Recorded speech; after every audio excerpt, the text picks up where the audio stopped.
Señores, seguimos hablando con el ingeniero Osiris de León sobre estos temas tan interesantes. Ingeniero, durante la pausa hablábamos nosotros y yo le hacía la pregunta con respecto a las regulaciones de suelo. O sea, cuando una persona, un ingeniero, una empresa decide construir algo, hay una regulación, hay un estudio, se hace previo, se determina ese suelo es apto para tal cosa o tal cosa.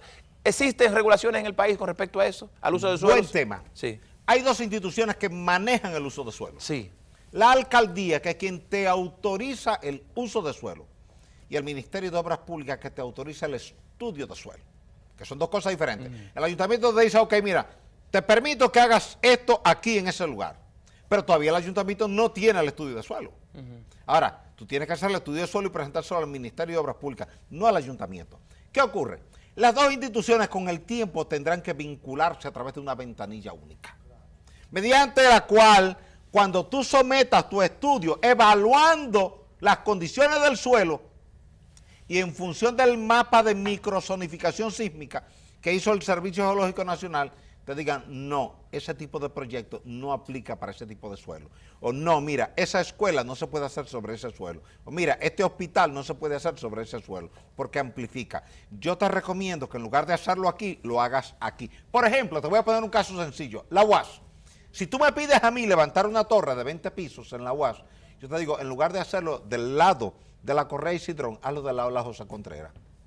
¿Por qué? Porque del lado de la José Contreras está la roca caliza y del lado de la Correa y Cidrón hay un relleno de arcilla y de arena. Yeah. Tan sencillo. Sí. Y tú estás en la misma UAS. Claro. Estás en la misma zona, solo que tú cambiaste la ubicación 100 metros, 200 metros, y eso marca la diferencia entre lo que se cae y lo que no se cae al momento. Pero si tú vas a construir sobre un suelo blando, entonces ahora lo que te va a dar el ministerio es una regulación distinta a la que te da para construir sobre roca. Por tanto, si tú y yo tenemos mañana que construir dos escuelas, una en Naco y otra en Los Prados, no deben ser iguales. En Naco no hay mayor dificultad porque es roca, tú puedes hacerla como tú quieras. Ahora, cuando vayamos a Los Prados, tenemos que, en lugar de usar columnas, preferir muros y dentro de lo posible utilizar aislante sísmico en la base para que cuando se mueva el suelo no se mueva la escuela o no se mueva el hospital. Que ese es un tema importante, el tema de las escuelas, porque cada vez que sucede un terremoto en el país, de las infraestructuras que están más afectadas siempre son las escuelas. Sí, o sea, que ese es un tema de que el Estado debe regular eso. Tenemos una llamada, permítanos. ¿Cómo no? Buenos días. Gracias, buenos días. Sí, adelante. Bendiciones. Amén, igual. Saludos. Me que tengo un poquitico de gripe. No se preocupe, adelante. Yo quiero hacer una pregunta al licenciado. Era en cábula de mi abuela. Mi abuelo decía, cuando hay un terremoto uno se puede meter bajo los marcos de las puertas. De las puertas. Excelente. Otra cosa, yo vivo aquí en Brizada de Isabela. ¿Qué seguridad podríamos tener nosotros? Yo vivo aquí en La Sursa, cerca del río, del río Sama. Sí, muy bien, gracias por su llamada. Y esa es una excelente pregunta. Yo pequeño escuchaba siempre el tema del marco, que se había que ponerse debajo de los marcos de las puertas. Esa era una creencia que había en el pasado. Sí. Se hicieron modelos de laboratorio y se sometieron a destrucción real, sí. No simulada, real. Y se demostró que no. No, los marcos de las puertas no son seguros. No son el lugar más seguro. No.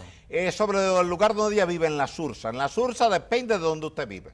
Si usted vive en la parte de abajo, a la orilla del río Isabela, donde están las casitas, ahí es malo, ahí amplifica, ahí se cae. Si usted vive detrás, en el farallón que se eleva hacia la Máximo Gómez, ahí todavía hay roca. Por tanto, ahí no hay mayor problema. Quiere decir que si usted tiene que escoger entre la parte de abajo y la parte de arriba, escoja la parte de arriba, que responde mejor ante un sismo. Tengo muchas preguntas y están relacionadas con la ubicación. Mucha gente preocupada, preguntando si su zona, por ejemplo, aquí me hablan de Santo Domingo Este. ¿Cómo está el suelo? Santo Domingo Este. En el Almirante. El Almirante, eso es roca. Eso es roca. Pero la parte sur del Almirante, ya la parte norte del Almirante ya es suelo. Mira, hay una referencia sencilla, Pablo, que le vamos a dar a la gente. Sí. Haga memoria cuando usted hizo la cisterna de su casa. Si la cisterna de su casa la excavaron con pico y pala, sí, en mediodía, en un día, usted vive sobre suelo. Sí. Responde mal. Si usted tuvo que buscar un compresor, sí, y unas pistolas neumáticas y se pasaron 15 días rompiendo roca para excavar el hueco de la cisterna, usted vive en roca, eso responde bien. Mire, qué interesante eso, es importante, ¿verdad? Es cierto. Sí, es una referencia fácil. Ingeniero, vemos que países como Chile, que para mí es un modelo a seguir con respecto a el manejo de la prevención. Así es. Veo que las escuelas hacen simulacro, creo que hay una materia en el pensum escolar donde enseñan a los niños a cómo actuar ante estas situaciones. Vemos que cuando los terremotos más fuertes de la historia de la humanidad han sido, en Chile han ocurrido. Valdivia, mayo de 1960, Así magnitud 9.5. 9.5, claro. Duró 10 minutos. 10 minutos. 10 minutos. La gente no lo cree, 10 minutos. Es que el tiempo de duración, la gente no sabe esto, Pablo. Señores, yo 5 segundos estoy... Pablo, el tiempo de duración de un terremoto es directamente proporcional a la magnitud. Ok. A mayor la magnitud, mayor el tiempo de duración. ¿Por qué? Porque es que lo que genera la magnitud es la longitud de la rotura. Entonces comienza a romper aquí y él sigue rompiendo. Si la falla rompió en una franja de 1000 kilómetros, todo ese tiempo que va rompiendo está vibrando el suelo. Pero esa medición, ingeniero, esa medición de la escala, ¿cuáles son los parámetros que se toman? El tiempo es una de los parámetros para decir que 9.5. De la onda P, sí, de la onda S, sí, que llega al sismógrafo, sí, hay una fórmula que fue desarrollada por Richter y Gutenberg a principios de la década de los 50, la mostraron ya para 1955 y depende de eso. O sea, es el logaritmo de la amplitud. Tú coges el sismograma. ¿Tú has visto que hay un garabatico? ¿Qué hace? Sí, sube. Que sube y baja. Sí. Ese garabatico, que aparece un garabatico de niño que está escribiendo, sí, eso es un registro del terremoto. Eso es lo que llamamos el sismograma. Sí. Y tú mides con una regla en milímetros desde el centro de la línea horizontal hacia donde llegó lo máximo. Hacia el tope. Y eso es lo que llamamos la amplitud. Sí. Se calcula el logaritmo de la amplitud, sí, se calcula el tiempo que llegó la onda P, que es la primera que llega, P primaria, y luego el tiempo de la onda S, sí, S secundaria. Sí. Cuando decimos onda P porque es primaria, y cuando decimos onda S porque es secundaria, y con eso entonces se calcula la magnitud de la escala de Richter. Permíteme esta llamada, ingeniero. Buenos días. Sí, buen día. Adelante, hermano. Sí, quería felicitarle por su exquisito programa. Gracias, hermano. Gracias. Sí, y hacerle la pregunta al ingeniero sobre la fosa de Milwaukee. La fosa de Milwaukee. Sí. Sí, ¿en qué nos afectan los fenómenos naturales? Eso es un buen tema, gracias porque por la su fosa llamada. de Milwaukee un día nos puede dar un susto. Sí. La fosa de Milwaukee es la segunda fosa, perdón, más profunda del planeta. Sí. Tiene 8.650 metros de profundidad. Wow. Hablando de casi 9 kilómetros, ¿eh? Casi 9 kilómetros de profundidad. Sí.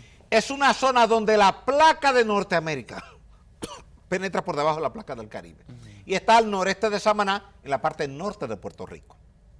Si parte ahí abajo, genera un sismo que afecta a Puerto Rico, pero te afecta a Samaná, a Bávaro, a Punta Cana, a Macao, a Miches, a Sabana de la Mar. Sí, o sea que... O sea, es una zona que hay que prestarle atención. Si te dice que el epicentro fue de magnitud 8.5, perdón, el terremoto fue de magnitud 8.5 y el epicentro estuvo en la fosa de Milwaukee, manda a evacuar inmediatamente toda la gente que vive en la costa de Punta Cana, Bávaro, Macao, Miches, Sabana de la Mar, Samaná, Sánchez, Las Terrenas. Por el tema de un posible maremoto. Maremoto. Sí. Recuerda el maremoto del 4 de agosto del 46, que fue en la zona de Matanzas. De Matanzas, bueno, que le llaman Matancita. Por eso, de ahí derivó el nombre de Matancitas, era Matanzas. Era Matanzas, y Matanzas quedó reducida a su mínima expresión y desde ahí es Matancitas. Cuando le comentaba ahorita de Chile, yo entendía, o donde iba es, ¿por qué en la República Dominicana? Usted yo sé que le ha buscado su asesoría muchos presidentes, muchas figuras importantes del país de toma de decisiones, con respecto a por qué no nos dirigirnos hacia esa forma de educar a nuestra población. ¿Por qué la República Dominicana no se ha abocado en una reforma en lo que se refiere a eso, a orientar a las personas cómo manejar? Porque estamos, señores, en una isla donde en Haití, a menos de 300 kilómetros hubo un terremoto de 7.1 que acabó con la vida de más de medio millón de haitianos. Así es. O sea, no estamos hablando en otro continente, estamos hablando en la misma isla. O sea, que puede ocurrir aquí, han ocurrido terremotos. Eso tú tienes que repetirlo con más frecuencia, porque la gente cree que el terremoto de Haití fue en África. Sí, creen que fue lejísimo. Sí, lejísimo. Fue lejísimo. Sí. Y la gente no sabe que cruzando Jimaní, ahí estaba todo la destrucción. Y que así como fue en Puerto Príncipe, pudo haber sido en Jimaní, porque es la misma falla. La falla que pasa por Puerto Príncipe pasa por Jimaní, pasa por Duvergé, pasa por Barahona, pasa al sur de Asua. Esa falla destruyó a Asua en mayo de 1751. Claro. Y la gente se olvida de eso. ¿Dónde está el problema, Pablo? En lo que hablábamos tú y yo al principio. La gente se acuerda de la gripe cuando tiene gripe. Pero luego que pasó la gripe, la gente ya se olvida de la gripe. La gente piensa en el huracán cuando ve el daño del huracán. Sí. Luego se olvida. Entonces aquí... Cuando se refiere a la gente, incluyen también los gobernantes. Todos.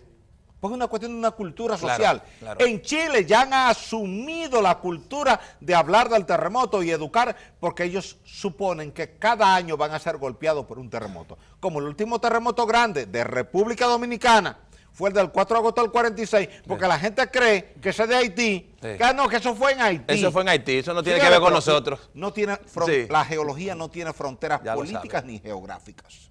Es el mismo territorio. Fue en nuestra isla. Y como tú dices, es el único terremoto en el mundo de magnitud 7 que te ha matado cerca de 500,000 de personas. Sí. No hay otro. No hay otro. ¿Por qué? Porque las construcciones eran débiles y el suelo amplificó el espectro. La República Dominicana tiene que abocarse a eso. Obligatoriamente. ¿Verdad que sí? Ingeniero, usted tiene que venir por lo menos 2 o 3 veces a la semana aquí al programa. Cuenta con eso. De verdad, porque mire, yo aprendo tanto. Yo creo que uno de los invitados con los que más yo aprendo, si no el que más, es con el ingeniero Osiris de León, porque la realidad es que siempre hay tantas informaciones y se nos quedaron muchas cosas, muchísimas por tratar. Usted tiene que un compromiso con vamos nosotros. a juntarnos los próximos días para que sigamos hablando de este tema. A la gente le gusta este tema, por eso que tú dices, la gente siente que aprende y la gente quiere aprender. Y eso es lo más importante. Además, estamos hablando de un aprendizaje que puede asegurarnos, salvar la vida. Con el terremoto de Sumatra, 26 de diciembre del 2004, un niño de 11 años de edad salvó a cientos de turistas. Cuando el mar se retiró, la gente quiso acercarse a recoger peces y le dijo, no, yo leí en una revista que cuando el mar hace eso es porque viene un tsunami, vámonos de aquí que el mar va a entrar. Y el niño luego el gobierno lo declaró como un héroe, salvó vidas. Así es. El conocimiento salva vidas. Muchísimas gracias, ingeniero. Gracias, Pablo. Gracias, Pueblo Dominicano. Señores, ingeniero Osiris de León con nosotros, ¿verdad? Que una eminencia de conocimiento y de verdad hay que aprovecharlo. Ojalá que pueda estar con nosotros prontamente. A ustedes gracias por la atención. Ya lo saben, señores, siempre la tierra no es debajo, es del lado de algo fuerte, la cama, del mueble, del lado, no debajo. Nos vemos. Buen día.